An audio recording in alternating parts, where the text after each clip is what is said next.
কর্মচারী যারা কাজ করেন তাদের জীবনের কোনো নিরাপত্তা নাই, কাজের কোনো নিরাপত্তা নাই এবং বেতন ভাতা সহ সবকিছুর মধ্যেই একটা ভয়ঙ্কর রকম নিষ্ঠুরতা আছে। এটা বাংলাদেশেরও অনেক মানুষ জানে না, আন্তর্জাতিকভাবেও বহু মানুষ জানে না এবং সেটা একটা অবিশ্বাস্য ব্যাপার হবে যে এরকম একটা খ্যাতিমান প্রতিষ্ঠানের কিভাবে এরকম অনিয়ম এবং বৈষম্য চলতে পারে। তাও এটা 6 মাস, 1 বছর, 2 বছরের ব্যাপার না, 32 বছর ধরে চলছে এই অনিয়ম এবং বৈষম্য। এবং আমরা শুনলাম যে যখন নিয়োগ দেওয়া হয় তখন পরিষ্কার বলা আছে যে দৈনিক ভিত্তিতে নিয়োগপ্রাপ্ত পিয়ন কাম গার্ডদের কোনো অবস্থাতেই 9 মাসের বেশি দৈনিক ভিত্তিতে রাখা যাবে না। এটা এটা এটা এটা নিয়োগতে লেখা আছে বিজ্ঞাপনে এবং আমাদের যে শ্রম আইন, সেই শ্রম আইনের বাধ্যবাধকতা আছে যে নির্দিষ্ট সময় যদি নিয়োগ করা হয় অস্থায়ী ভিত্তিতে, একটা নির্দিষ্ট সময় পরে অবশ্যই কোথাও 6 মাস আছে, কোথাও 9 মাস আছে, সেটা তাকে স্থায়ী করতে হবে। এগুলো 32 বছর ধরে কিভাবে এরকম একটা অনিয়ম চলতে পারে? এবং গ্রামীণ ব্যাংকের সাথে সরকারের সম্পর্ক আছে, তার অংশীদারিত্ব আছে। তার মানে গত 32 বছর যত সরকার ছিল ক্ষমতায়, প্রত্যেকটা সরকারকে এই দায় দিতে হবে যে তারা একটা বড় ধরনের অন্যায় করেছে।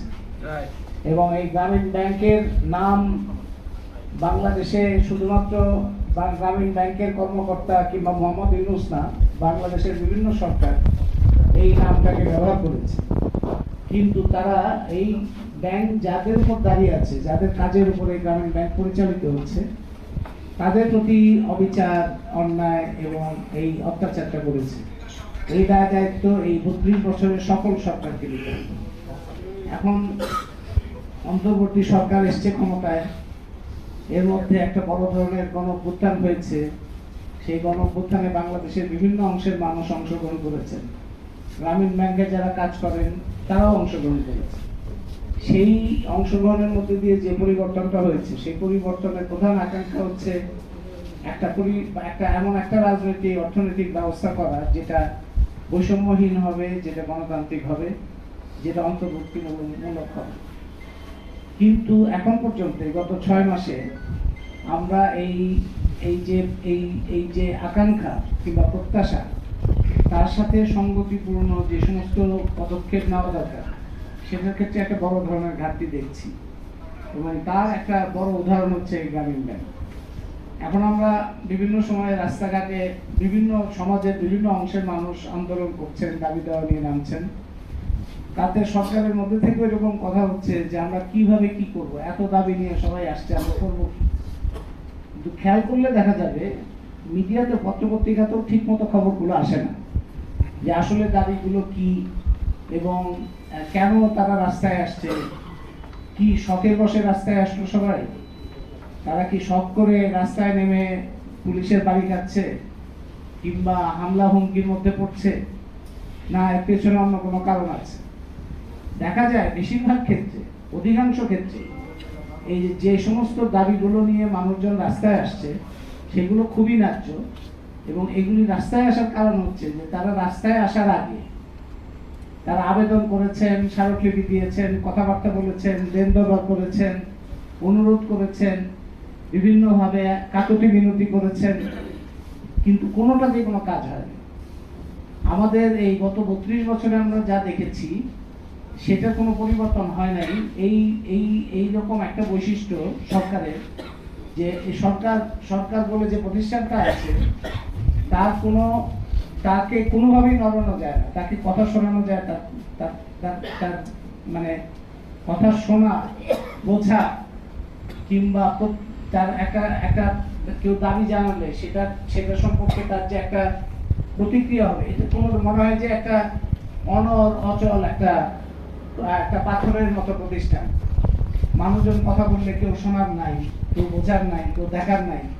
অথচ সরকারের দায়িত্বই তো নাগরিকদের কথা শোনা, নাগরিকদের যদি দাবি দেওয়া থাকে সেগুলি পর্যালোচনা করা, সেটার মধ্যে যদি কোনো ভুল থাকে সেটা পরিষ্কারভাবে বলা এবং স্বচ্ছতার সাথে প্রয়োজনীয় ব্যবস্থা গ্রহণ করা। সেগুলি না করার কারণে বছরের পর বছর বঞ্চনার পরে মানুষজন রাস্তায় নেমে আসে। এখন এই গ্রামীণ ব্যাংকের কর্মচারী চতুর্থ শ্রেণী কর্মচারী পরিষদ সংবাদ সম্মেলনে পরিষ্কারভাবে যে বক্তব্যটা দিয়েছে, সেখানে বলাই আছে যে তারা 32 বছর ধরে অস্থায়ীভাবে কাজ করানো হচ্ছে এবং গত এই 2012 সাল থেকে ধারাবাহিক আন্দোলন চলছে। 2012 সাল থেকে, এবং 2012 সাল থেকে এর মধ্যে 2015 সালে বাংলাদেশ ব্যাংকের অন্তর্ভুক্ত হয়েছে, 2018 সালে অবস্থান কর্মসূচি হয়েছে, তারপরে সেখানে আবার তাদের উপরে আক্রমণ হয়েছে, পুলিশ বাহিনী প্রতিষ্ঠানের মদতে আক্রমণ করে কর্মসূচি নস্যাৎ করে। 2018 সালে খেয়াল করেন, তখন আওয়ামী লীগ সরকার ক্ষমতায়, এবং আওয়ামী লীগ সরকার মোহাম্মদ ইউনূসকে নিয়ে নানা রকম মামলা মোকদ্দমা করছে, নানা রকম ভাবে তার বিরুদ্ধে বিভিন্ন অভিযোগ তুলছে। কিন্তু গ্রামীণ ব্যাংকের কর্মচারীরা তাদের ন্যায্য দাবি নিয়ে যখন কথা বলতে যাচ্ছে, তখন তাদের উপর আবার আক্রমণ করছে। মোহাম্মদ ইউনূসের ব্যাপার, এটা যদি আসলেই যে মোহাম্মদ ইউনূস যে সমস্ত গ্রামীণ ব্যাংকের অনিয়ম নিয়ে যদি আসলেই গত সরকারের মাথা ব্যথা থাকতো, তাহলে এই অনিয়ম দূর করার ব্যাপারে তাদের একটা পদক্ষেপ দেখা যেত, সেটা দেখা যায়নি। এবং তারপরে বর্তমান অন্তর্বর্তী সরকারে আসছেন এবং সেই মোহাম্মদ ইউনূসই এখন প্রধান দায়িত্বে আছেন। তো তারপরে তো এইটার একটা পরিবর্তন হওয়ার কথা, সেই পরিবর্তন হয়নি। এর মধ্যেও আমি যতদূর জানি তারা স্মারকলিপি দিয়েছেন, কথাবার্তা বলেছেন, যোগাযোগ করেছেন, উপদেষ্টাদের সাথে যোগাযোগ করার চেষ্টা করেছেন, কিন্তু কোনো কিছুতেই কোনো কাজ হচ্ছে না। তো আজকের সংবাদ সম্মেলনে আমি এই যে গ্রামীণ ব্যাংক চতুর্থ শ্রেণী কর্মচারী পরিষদ যে অবস্থাটা উত্থাপন করেছেন, তাদের অবস্থা, সেই অবস্থা যে এখনো অব্যাহত আছে সেটা আমি নিন্দা জানাই, এবং তারা যে দাবিগুলো করেছেন তার প্রতি পূর্ণ সমর্থন জানাই। এই